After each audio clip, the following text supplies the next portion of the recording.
try to speak not as fast as I usually do. If I say anything that anyone doesn't understand, please stop me and tell me, and Ibrahim will translate if I say something weird. I work at Automatic, which is a company founded by Matt Mullenweg, who is also the co-founder of WordPress. And I know I could tell he was asking a question about how many people use WordPress, but I didn't know what the question was. How many people here actually use WordPress for their blog? And how many people actually do development on WordPress, write plugins, themes? Okay, good. Well, I'm really excited to be here. Matt was sorry he couldn't come. He was thrilled to hear that there were so many people who were interested. And the first thing I was asked to talk about is a little bit about Automatic and how we work. Basically, our company operates WordPress.com. Does anyone here have a blog on WordPress.com? So you all self-host, except for that one person? Okay. Well, we operate WordPress.com, which is basically how we make money so that we can pay the people who work on WordPress.org full-time. So we also run a Kismet, which is the anti-spam software. We have a new open source video player that we released a couple of months ago, the Stats plugin that some of you might be using. And then we recently purchased two small companies, Intense Debate, which does comments, and PollDaddy, which does polls and surveys. We have about 50 people. We are all over the world, except, as I mentioned yesterday, no one yet in Egypt. In the USA, all over the country, all over Canada, the United Kingdom, Ireland, Bulgaria, Australia, France, Spain, Japan, and then I ran out of room, so I stopped listing countries. But pretty much anywhere, we communicate using IRC and Skype and email, and almost everything we do is typed. We don't speak on the phone very often. We meet in person twice a year, and we get together for about a week. And we just get into one big house and do projects and develop straight for a week. And then things get released out of that. Some of the things that we did last year and this year were the prologue theme. I don't know if anyone has seen that. It's kind of like Twitter, but on WordPress. Some of the stats stuff, some internationalization things. But we don't have an actual office. Everyone just works from home. So it's important that we always be online, which is why I was so sad that I couldn't be online last night at my hotel, because it meant I couldn't work. On the other hand, it means we can work anywhere. So I'll be staying in Egypt for an extra week, and I can work as long as I have internet, which is really nice. And Matt is actually, I think, in Hong Kong now, maybe China, for another WordCamp, which is why he's not here.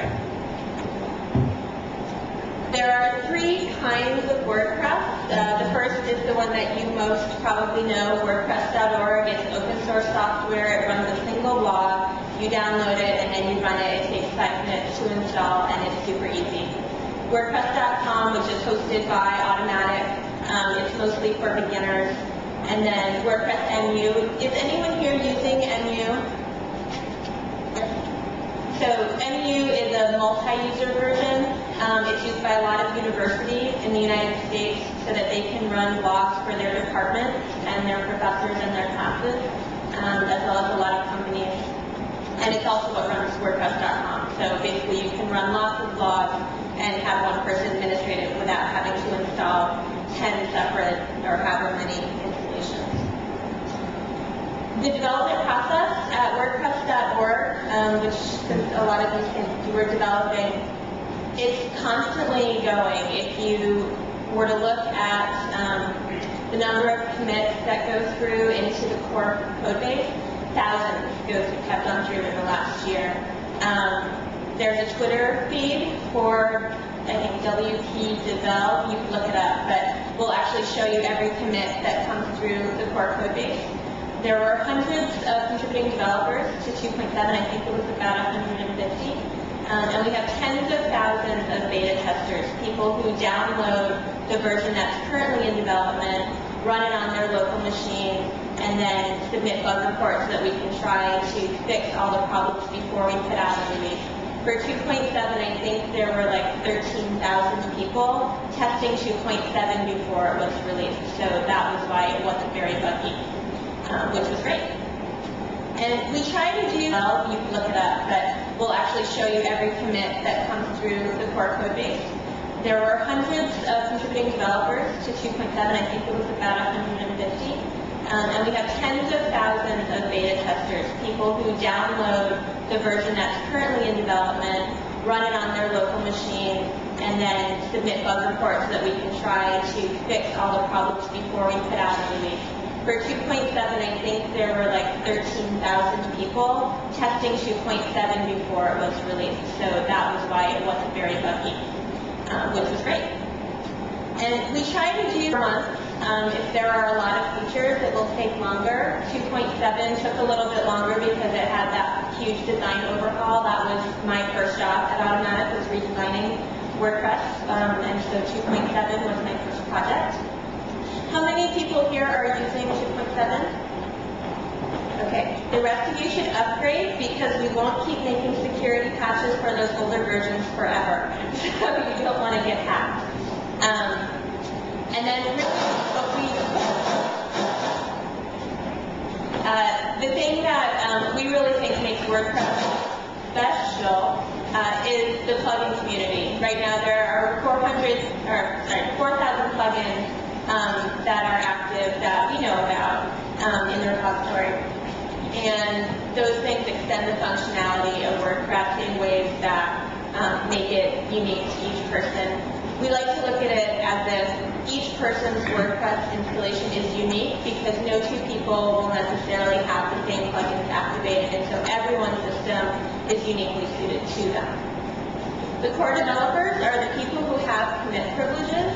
So even though we have hundreds of contributing developers writing patches or functions or little modules, there are 5 people who can actually go in and alter the core code.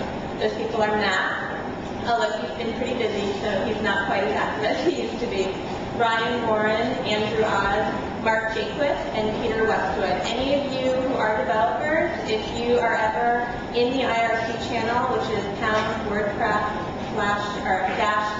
which I'll have at the end, those names are the ones to look for if you're trying to ask a question about the core that no one seems to be able to answer, because they will always know. They know absolutely everything about WordPress. The contrast is not good, so screenshots aren't going to look very good. But the design of 2.7, I just had a screenshot. It had dozens of new features and millions of downloads within the first week, so that was great. Coming up in 2.8, which we're releasing April 15th, we're going to fix some of the problems with widgets. How many people here use widgets in their blogs? So I don't know if anyone has ever been annoyed by them. It's kind of annoying to use them. They are just kind of clunky. So some of the changes that we'll be making in 2.8, you'll be able to have more than one instance of any widget. Right now you can only have one of each except for the text and RSS widget. So you'll be able to use all of them as multi-widgets moving forward.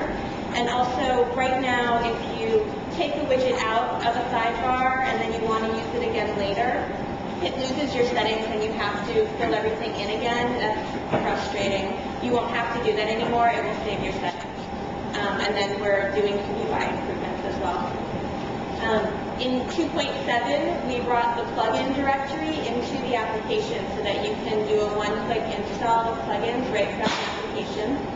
We're doing the same thing with themes in 2.8. So starting in 2.8, you'll be able to browse themes that are in the theme repository and install them with one click, so you won't have to FTP files or do any of that anymore.